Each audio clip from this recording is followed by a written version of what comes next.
You've hurt me again, Rob. I've been trying to be perfect, but I'm not perfect, man. I'm not. I'm not perfect, but I'm definitely not trying to be with nobody else but you, man. I just want you. I want you in my life. I don't want nobody else. This is Rob, and he definitely wants somebody else. Although, to be fair, I think his fiancée Sophie also wants to be with somebody else. From the very beginning, these two seemed destined for an open relationship, but neither of them will just come out and say it. In like the first episode, Sophie said she's worried that she might miss out on having some experiences with women, and Rob is a knob. How's Rob the knob? Okay, rude. He's stupid, he's grumpy, he's the epitome of a knob. Man. One thing you'll notice very quickly about Rob is even though he's in his early 30s, he still acts very much like he's in his early 20s. I am constantly forgetting that there is an almost 10-year age difference between these two. Wait a minute, what's this? I'm very confused. What is going on? So Rob came up with the bright idea of doing this, I guess, to immediately try to scare her away back to England. It looks like he stayed up all night practicing his Dance Dance Revolution moves.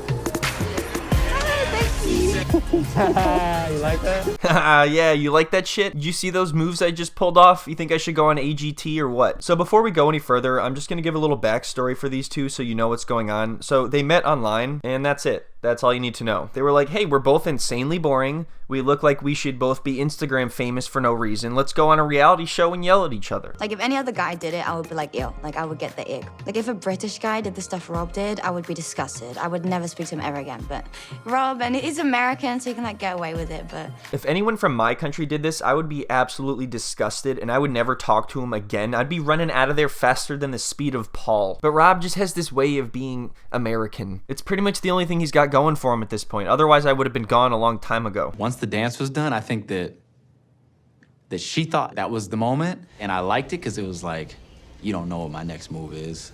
Just wait. I'm like the wind, baby. You don't know where I'm going or what I'm doing. I'm unpredictable. One minute I'm dancing, the next minute maybe we're getting stuck in an elevator for a couple hours. Maybe that's my next move. Who knows? It may look like a simple dance that I'm doing, but everything is very calculated. I'm just laying the framework. It's gonna blow your mind. Thank you for coming to my TED Talk.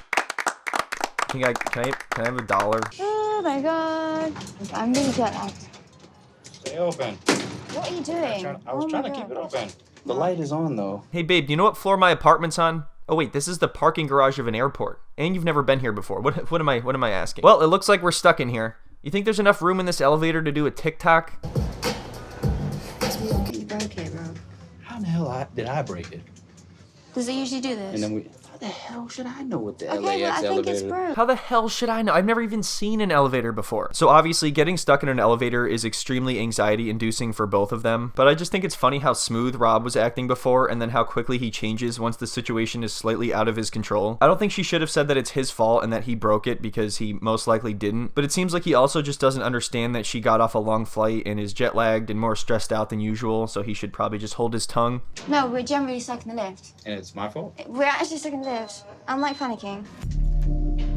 That's the type you gotta be ready for mentally, just whatever. Is he really going to turn this into a lecture while they're stuck in an elevator? This is the type of shit you got to be ready for. If you're not ready to be stuck in an elevator, then you are not ready to make it in this country. You got to be like MacGyver in these situations. Hand me that paper clip and that chewed up piece of gum on the ground. I'm going to make a rope swing, a couple front flips, and I'll be out of here. Just watch. So anyway, after the whole elevator fiasco, they return to his apartment, and one of the first things that she's worried about is safety because he said that there's been gunshots around the area before. And also she doesn't like the fact that there's no furniture, and she says something like, oh, this is okay for now, but he's like, no, this isn't just for now. This is how it's going to be until we get a new place. Things are kind of all right for a little bit until they go on a beach walk one day, and then she notices he's looking at a picture of another woman on his phone. He claims that it was just some random page that he doesn't even follow on Instagram that just popped up in his feed or something like that, which could be true, but it's just a sign of what's to come. In the next scene we're going to look at, Rob and Sophie go to meet Rob's sister for dinner, and it does not go very well. Anything I should talk to her about or shouldn't that will, like, help the conversation? I mean, be positive. Talk about maybe you can't wait to meet the rest of the family, you know, things like that. Don't act shy. Just act like you. You can't just say don't act shy. Don't act shy. Like, Listen, just be yourself, but don't be shy. Don't be weird. Don't say anything at all. Don't even think about telling her about the elevator. Or if she asks, tell her I pried the doors open with my bare hands like the Incredible Hulk. From now on, you shall call me Rob, the Incredible Knob. Hi! How you doing? Oh, you're fine. I don't want to talk. That was the weirdest interaction I've ever seen. He went in for a hug, but he wasn't even looking at her. He was just staring straight ahead, and then she's like, ew, I don't want a hug from you, and then just walked away, and then he just kept walking straight. So this dinner was kind of going all right until the subject of having kids came up, and then they both realized they never even talked about it at all. Sophie mentions that she is nervous about having children and is afraid of going through pregnancy and childbirth, and this upsets Rob, and he has to storm off angrily. We'll have kids. We'll have kids in the future. Like, to be honest, like, I don't think I actually want to be pregnant. What does that even mean? I don't want to be pregnant. Why is he so shocked by that? Like, what does that even mean? It means exactly that. I don't want to go through all that. Do you want to be pregnant, Rob? Because maybe you could do it instead. You know, maybe we could look into that. It's one thing for him to be upset by the fact that they don't agree on this, because obviously it's a very important thing to agree on in a relationship, but that's kind of on both of them for not having this conversation. Is that, like, a problem for you, or? Yeah.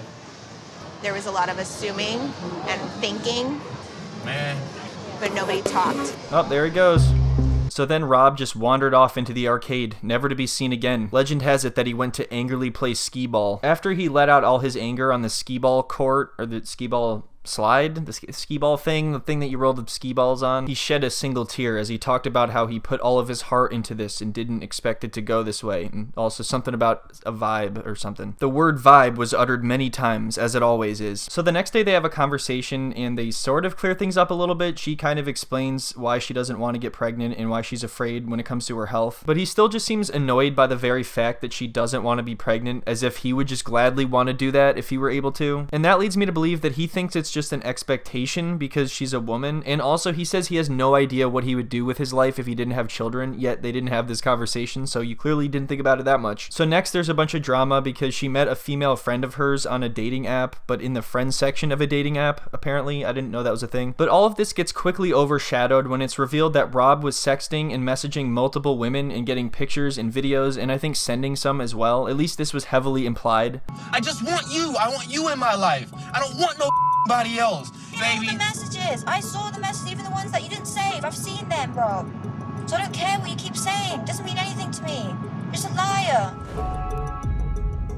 Sophie ends up booking a hotel for herself, and then she FaceTimes her mom, who's just like, break it off with this knob already. What are you doing? And she even admits that if she wasn't in the US right now, she would have just left Rob completely and gone home. Unsurprisingly, Rob is able to pull her back in again and tries to impress her by taking her to an Airbnb, and I don't even really remember him apologizing or saying anything that sounded like a genuine apology. In fact, for someone who thinks he is smooth, he is shockingly unsmooth and says some pretty weird stuff. Anyway, let's take a look at his heartfelt apology and see how he wins her over again. I just need you to know that, like, to me, what that is just bull online. It's just like, to me, all that is f***ing stupid. It's a piece of shit. You need to stop listening to the haters and just know that I want you. I just want you in my life. Plus everybody else. All of you out. Everybody. I want everything, okay? Give me all. And just like that, Rob had her back in his arms again. I want you. I want you in my life. I'm not now accusing you of being a real life cheater. I don't think you're out here. No, great for you, but like, come on. have I not said I'm sorry? It hurt me. Have I not said I'm sorry? Look at me. Look at me. Have I not said I'm sorry? Have I not said I'm sorry? Seriously, have I not said it? I completely forgot. Your name's Sophie, right? Okay, make a toast to me. I won't jump off a building if I didn't have you, You would. but I might go live in a hobbit hole. If you didn't have me in your life. Cheers. Yeah, I'll go live in the woods. I might go live in a hobbit hole. Wow, that might have been the single most confusing thing I've ever heard anybody say on this show. Babe, I love you so much that I don't even know where I would be without you. I'd probably be in a hobbit hole somewhere. You know, hobbit holes are pretty nice though. It actually might be marginally better than the place I'm currently at. Or I would just go live in the woods. That would be my life without you. It's either a life with you or a life in the woods. Those are the two options right there. In a hole in the ground. You see me covered in like moss. I'm confused. I'm just gonna move on. Is this an inside joke or something? I hope. Babe, I love you so much that if I had never met you, I would probably be living a life similar to that of Bear Grylls. I would be a master at making tutorials on how to get out of quicksand, but I would also be miserable because I wouldn't have you in my life. Rob, that is incredibly, possibly romantic. I don't even know what to think about what you, I don't even, You don't know what my next move is. Just wait. And on that note, I think I'm going to end the video here, but there will be plenty more to talk about next time when they go ring shopping and get into an argument, and then they go to a sex shop and get into an argument. But yeah, thank you everyone so much for watching. I hope you all enjoyed the video, and I will see you next time. You broke it, bro. How the hell did I break it? Does it usually do this? And then how the hell should I know what the Okay, but I LAX think elevator? it's broke, bro. It's not, bro. You got to wait. Wait, how long? You're not supposed to wait this long. All right, I'm gonna let you figure it out. And when it finally No, I goes actually up, think it's you broke. fixed it.